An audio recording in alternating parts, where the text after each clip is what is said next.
There's the thing about storytelling also is sometimes you need to tell a truth that is more significant than the facts.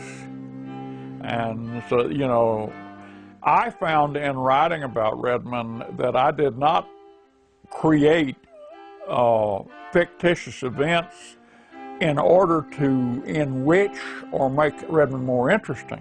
If anything, I had to muffle it down.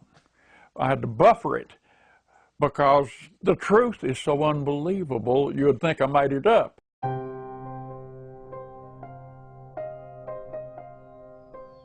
From the time Gary was about 30 years old, or younger maybe,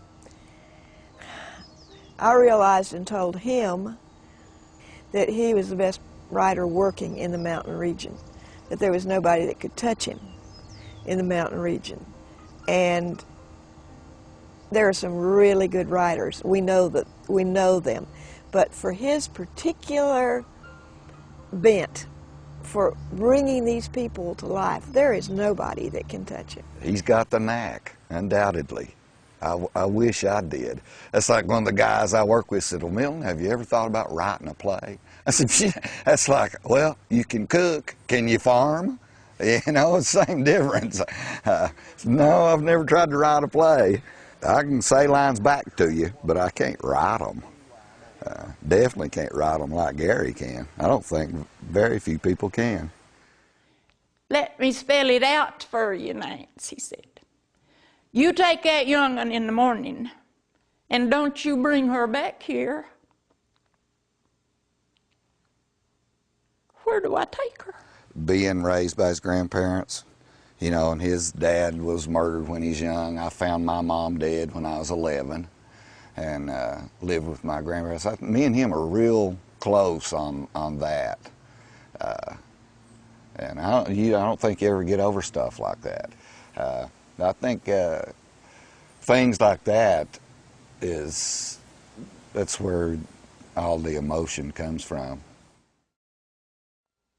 I guess it was one of the early struggles in Czechoslovakia where you saw the guys come out in front of the tanks and throw rocks.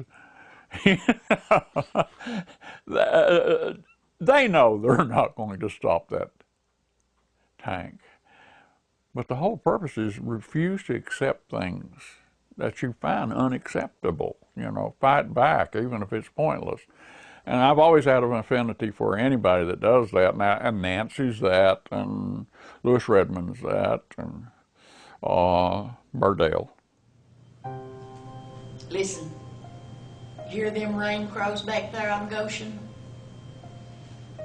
Mournful, sad sound that is. I'm drawn to people and characters and events that give an insight into mountain culture and mountain people and the way they think.